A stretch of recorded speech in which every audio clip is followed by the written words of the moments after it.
cocaïne aujourd'hui consommée en France, et le volume est plus important que celui consommé aux États-Unis. C'est quand même assez éloquent. On a constitué des groupes spécifiques pour lutter contre le trafic de drogue. Oh, vous me touchez, monsieur. Je vous demande de retirer la main de la Je poche. crois, Trois fois. ma poche, je voulais qu'on sorte. Sursaut.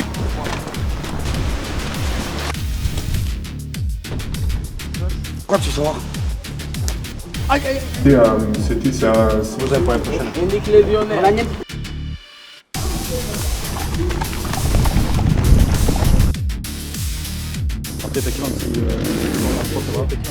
Jordi.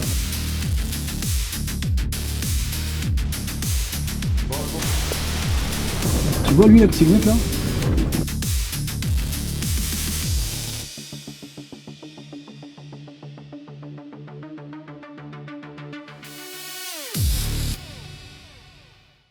Bonjour Régis. Bonjour Aïcha.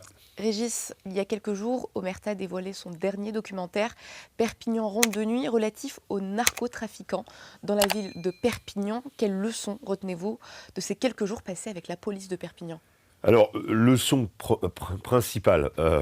Aujourd'hui, un policier municipal dans une ville de moyenne taille en France consacre environ, j'évalue, je vais dire entre 70 et 80% de son temps à des méfaits, à des nuisances, voire à des interpellations liées de près ou de loin au trafic de drogue. Je précise que ces policiers-là, il y a quelques années, je veux dire il y a 10 ans par exemple, partaient en retraite sans jamais avoir eu à sortir leur arme de leur étui. Sauf peut-être pour la nettoyer de temps en temps. C'est-à-dire que le policier municipal, c'était l'ami de tout le monde, c'était celui qui venait aider les gens. Ils le font toujours, ils sont toujours dans ces missions-là. Mais disons que la configuration, le tissu urbain aujourd'hui a complètement changé. Et les ramifications du trafic de drogue, que ce soit tant au niveau du consommateur, au niveau des dégâts causés, c'est-à-dire sur les toxicomanes, et au niveau du trafic lui-même, se déploient sur l'ensemble des agglomérations aujourd'hui. C'est-à-dire qu'on voit des zombies, alors il n'y en a pas des centaines, hein, mais on n'est pas que dans des cas comme aux États-Unis où le fentanyl, par exemple, provoque des véritables épidémies de zombies dans les rues de Philadelphie ou autres. Mais néanmoins, une bonne partie des gens sont sous emprise qu'on croise dans les rondes de nuit, sont sous emprise soit du cannabis, soit de la cocaïne. L'explosion du trafic est notoire et aujourd'hui, on a ces policiers qui essayent, on va dire, de lutter. Alors, leur rôle n'est pas de lutter, de démanteler le trafic. Ce n'est pas de faire arrêter les chefs. C'est pas leur rôle à eux. Il y a d'autres unités qui sont là pour ça. Eux, leur travail consiste à démanteler les points de deal, à les déplacer en fait. Parce qu'un point de deal évidemment cause des nuisances, il y a un afflux de clients, il y a en général du bruit, ça perturbe finalement, ça peut perturber complètement une rue, et donc évidemment les riverains ne sont absolument pas en sécurité ni tranquilles. Régis, vous avez dit déplacer le point de deal et non pas le fermer. Mais c'est très difficile de le fermer parce que, en fait, en réalité, les individus savent, qui pour certains sont mineurs, savent qu'ils vont être interpellés, ils vont faire éventuellement une garde à vue, on va on va les sermonner, voilà, ils vont voir les policiers une fois, deux fois, trois fois, tous les jours.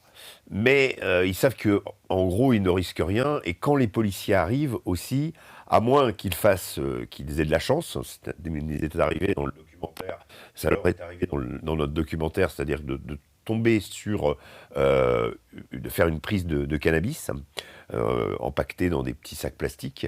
Mais ce qui est très intéressant, c'est que ce cannabis se trouvait dans un blouson. Les deux dealers sont là. Évidemment, le blouson ne leur appartient pas. Personne ne peut prouver que c'est à eux, et ils connaissent parfaitement la combine.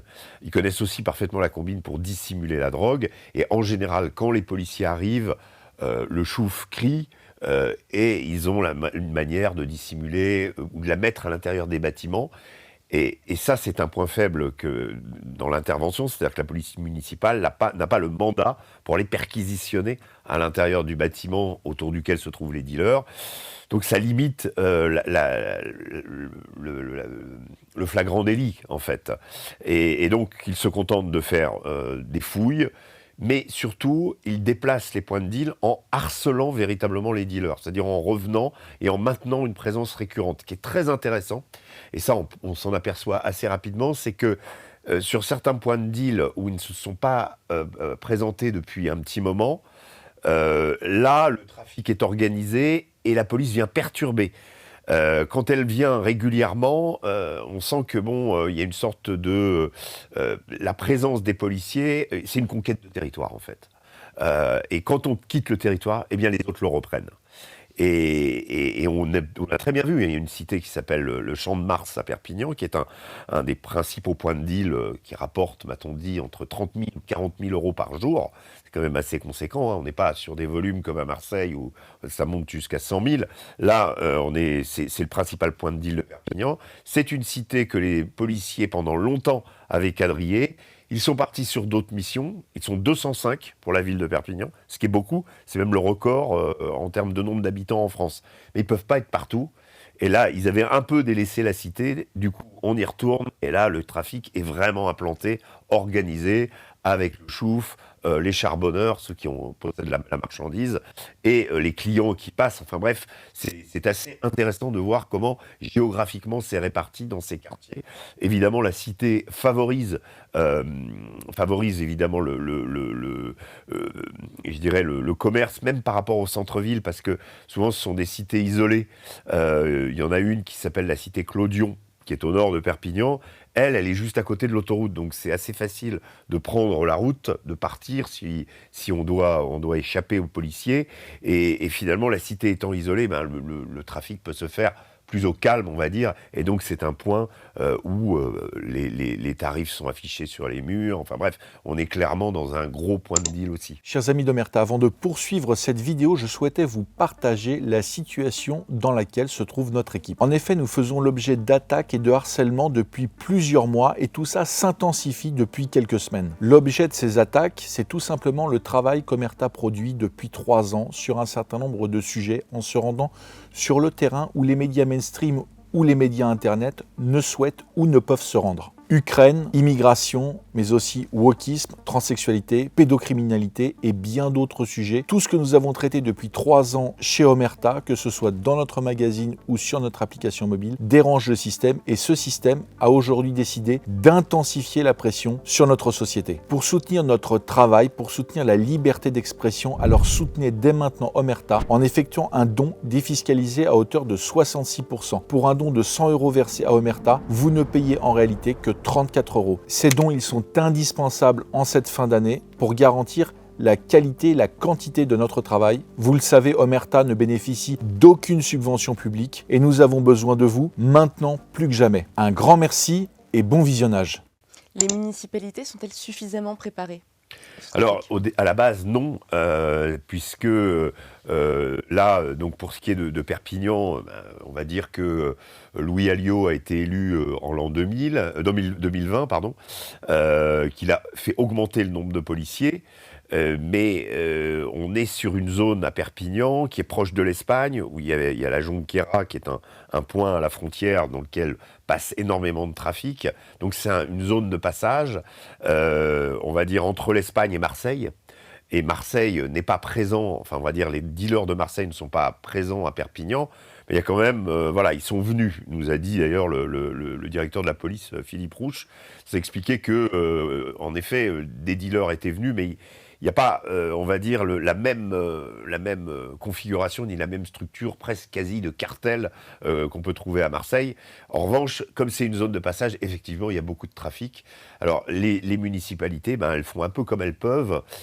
Perpignan, Béziers aussi a pas mal de résultats, mais il y a d'autres communes qui ont beaucoup moins de moyens et qui sont aussi confrontées au trafic, puisque aujourd'hui, des villes moyennes, même des petites villes ont des points de deal, et c'est effectivement un marché, hélas, en plein essor. Perpignan est une ville très contrastée, hein, qui est composée, on va dire, d'une partie de rapatriés ou de descendants de rapatriés d'Algérie, ce qu'on appelle des pieds noirs, des harkis aussi, qui est donc descendants de soldats algériens ayant servi la France.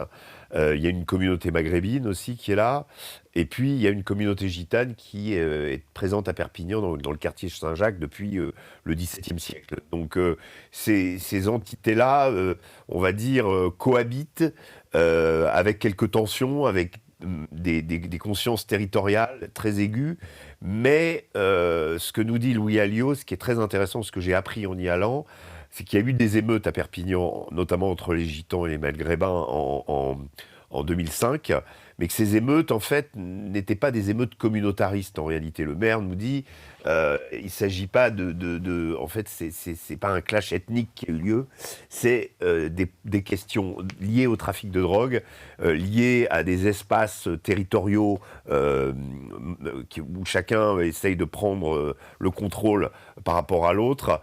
Il nous explique aussi qu'il y a beaucoup d'armes, mais c'est plutôt dans ces quartiers des armes genre fusil de chasse ou autre, et qu'en 2005, effectivement, il y avait eu un mort d'un tir de fusil de chasse, et ça avait mis le feu aux poudres. Donc les tensions communautaires existent, mais elles sont exacerbées, encore une fois, par le trafic, et on a l'impression que la drogue pourrit tout, en fait.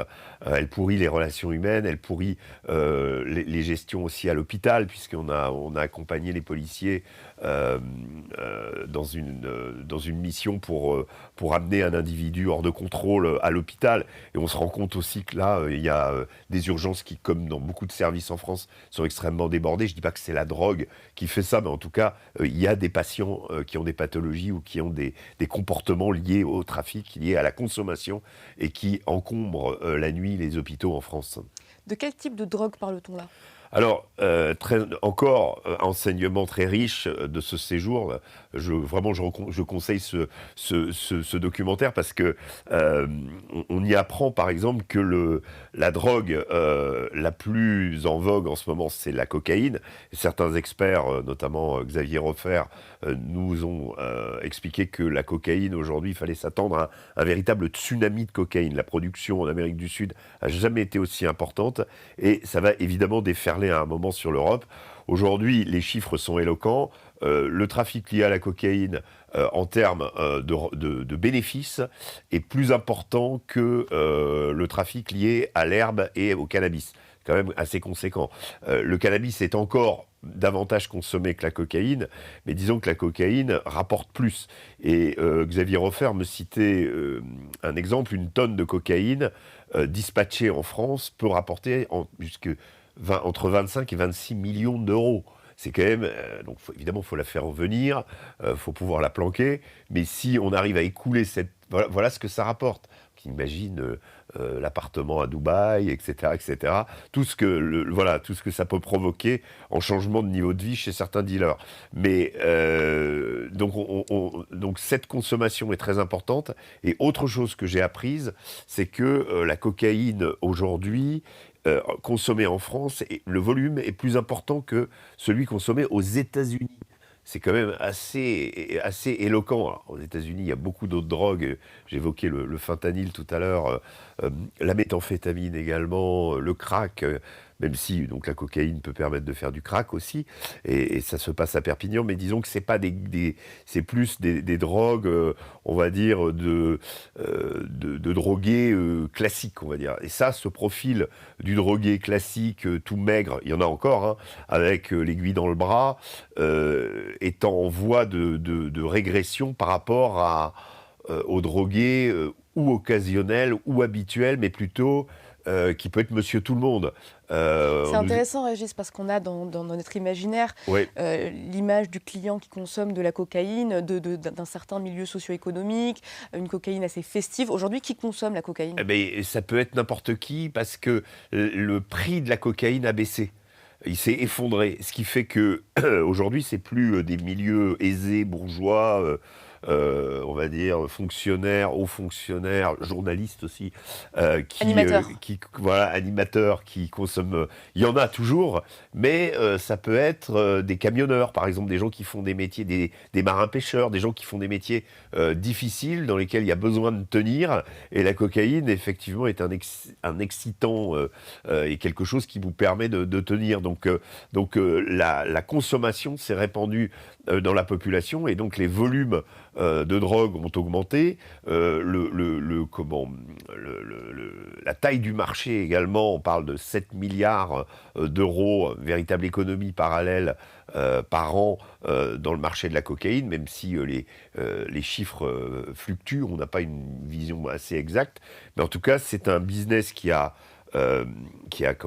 explosé, alors que quelque part en face, et c'est surtout ça aussi l'enseignement, les policiers, les forces de police, les forces de lutte contre les stupes n'ont pas changé en fait fondamentalement. Elles ont augmenté dans certains endroits. Hein. Je prenais l'exemple de Perpignan est assez éloquent là-dessus, mais globalement elles ont un peu le même budget. En face, vous avez des gens qui sont capables de lutter, qui ont des armes, qui ont plein de moyens à leur disposition, qui peuvent acheter des élus, qui peuvent acheter des surveillants, qui peuvent acheter des dockers aussi, puisque dans les ports de Anvers notamment, il y a un vrai problème de certains containers. On explique aux dockers qu'il ne faut pas qu'ils regardent tel numéro, etc.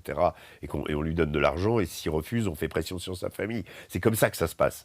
Ça m'a été rapporté par un ami photographe, Jonathan Alperi, qui lui fait depuis 5 ans un travail sur le trafic de drogue dans le monde et qui revient justement de Hollande. On le recevra chez Omerta très, très prochainement. Mais donc lui m'expliquait qu'à la base, c'est ça. Et ça permet de faire entrer des quantités assez importantes à travers ces containers dans les ports via les cargos. Voilà, c'est comme ça essentiellement. Ensuite, après, il y a les GOFAS qui viennent d'Espagne. Et l'Europe entière, effectivement, est touchée par le phénomène, et l'Espagne en particulier, avec le Maroc qui est producteur, qui est juste au sud. L'Espagne elle-même s'est mise à produire de l'herbe et de la résine de cannabis. Donc, finalement, il y a une expansion de ce marché qui génère des rendements bien plus importants qu'avant, avec une force de police en face qui, elle, n'a pas changé. Que pensent les policiers que vous avez rencontrés de la légalisation du cannabis ? Alors, ils sont hostiles. En revanche, ce qu'ils veulent, c'est mettre l'accent sur la pénalisation du consommateur. Ça, c'est vraiment... l'un d'entre eux nous dit dans le film, il ne faut pas que ça soit comme une canette de coca qu'on va acheter ou qu'on dérobe. Ça peut pas être... En fait, quand il dit ça, ça peut pas être quelque chose d'ordinaire. Il faut que ça reste extraordinaire. D'abord parce que la dépénalisation, imaginons, elle ne peut se faire, à mon sens, que sur le cannabis. Parce que la cocaïne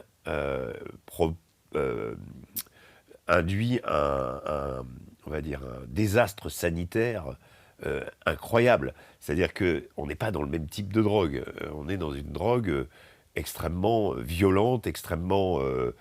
dont les conséquences sont physiques pour la santé, pour le physique, sont extrêmement importantes. Donc, on est donc dépénaliser peut-être les drogues, on va dire, les moins importantes, encore que la consommation excessive de cannabis, ça vous bousille pas mal de choses. Et puis il y a des drogues aussi qui au départ n'en sont pas. Vous avez une recrudescence du protoxyde d'azote par exemple, qui est un gaz hilarant, enfin au départ qui n'est pas du tout utilisé, qui est utilisé pour gonfler des ballons, et que les jeunes prennent justement dans des ballons, et ça leur provoque une sorte de... C'est très très dangereux. Le protoxyde d'azote est extrêmement dangereux. Cette recrudescence du trafic de drogue, est-ce qu'il s'ancre dans un phénomène européen ? Oui, j'expliquais l'Espagne, avec le problème des frontières, et effectivement le fait que certains partis politiques veulent rétablir le contrôle aux frontières. Il y a ça aussi. Il y a l'idée d'essayer de juguler le trafic de cette façon. J'ai évoqué la question du port d'Anvers et de la Hollande, où il y a des méthodes de lutte qui sont assez efficaces, mais vous avez des pays comme la Belgique, par exemple, où c'est la catastrophe, même l'Allemagne. C'est-à-dire que les flux ne sont pas contrôlés. Les Hollandais ont peut-être plus d'expérience de chasse aux dealers et on va dire, d'essayer de contrôle du trafic. Donc ils y arrivent mieux. Les Italiens aussi ont des méthodes héritées de leur lutte des années 80 contre la mafia, qui donnent des moyens, on va dire, aux forces de police et aux forces de l'ordre supplémentaires, avec le caractère aussi, le volet juridique qui est important, et l'application des peines. Et là aussi, on est dans des vrais problèmes. On est dans un problème aussi, et qui est très visible aussi dans notre film, qui est la question des mineurs.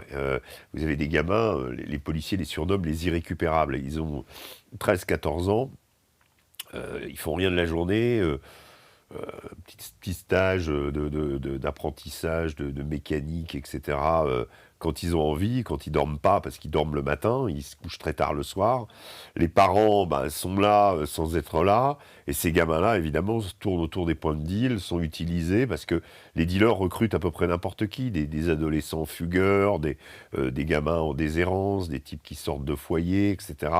Et tout ça alimente le trafic. Et il y a aussi, et ça c'est un phénomène incroyable, on va dire, une ubérisation du trafic de drogue, avec Uber Sheet, c'est-à-dire qu'on vient porter à domicile la marchandise, la cam. Ça date évidemment de la période Covid. La période Covid a beaucoup changé de choses dans le trafic de drogue, et a fait augmenter la consommation.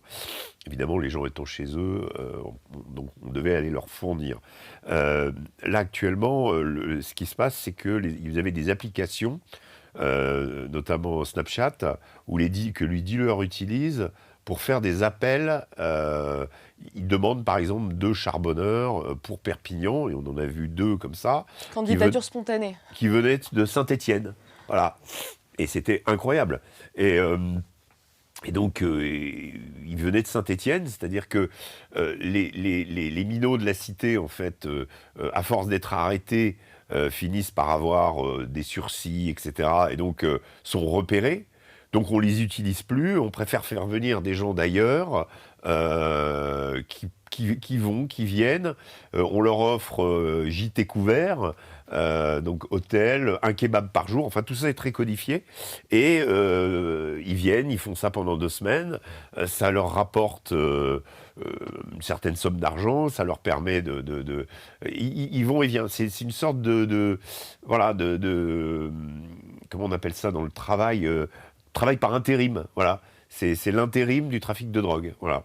Et c'est très, très intéressant de voir d'ailleurs comment les policiers... Parce qu'il y a aussi une chose, dans ce trafic, au départ, sur le papier, on est un policier face à un jeune qui vient l'interpeller, le fouiller, etc. Ils parlent, ils habitent la même ville. Parfois... les policiers nous racontent, ils envoient quand ils vont faire leurs courses. Ça se passe en général plutôt très bien. Et donc, ils se connaissent, ils connaissent les drogués aussi, ils connaissent les toxicomanes, ils essayent de les aider. Ils ont un côté, ils n'ont pas renoncé aux missions premières du policier municipal, c'est-à-dire d'aider la population. Et pour les trafiquants, ce qui est incroyable, c'est qu'avec les petits jeunes, j'ai vu un policier, par exemple, lui dire... Tu n'as pas oublié ta convocation au tribunal, tu vas y aller, hein. Presque le rôle des parents, quoi, en fait. Il y a un côté, c'est assez touchant. Ok, ils les contrôlent, ok, mais disons que les gamins, à force d'être contrôlés, ne sont pas nécessairement très agressifs. Ils s'attendent, ils baissent juste la musique, ils arrivent devant, ils ont les bras en avant, hop, prêts à être fouillés. Ils savent que ça va se passer comme ça. Mais dans le dialogue, il y a... tu n'oublies pas, t'es convoqué, et tiens, toi t'es revenu, pourquoi t'es revenu ? Je traînais, j'avais des affaires, t'es allé faire quoi ici ? Enfin voilà, donc ils les connaissent, ils se connaissent, et tout ça c'est un petit monde en fait, qui se constituent. Et le policier n'oublie pas sa mission première, qui n'est pas nécessairement de réprimer, mais aussi parfois d'essayer de leur dire « mais pourquoi tu fais ça? Tu veux pas aller? T'as ton stage de mécanique, vas-y, accroche-toi, c'est pas là-dedans que tu vas faire ta vie, etc. etc. » Bon, un côté paternaliste un petit peu. Régis, où peut-on voir votre documentaire? Eh bien, sur Omerta, il est disponible sur l'application. Vous en avez également 10 minutes qui sont disponibles gratuitement sur la chaîne YouTube. Mais sinon, je vous conseille fortement de télécharger l'application, de vous abonner à l'application Omerta. C'est 5 € par mois et 2 € pour les étudiants. Et ça vous permet d'avoir accès à l'intégralité de nos contenus. C'est quand même mieux de voir notre travail dans son intégralité. Merci Régis. Merci Aïcha.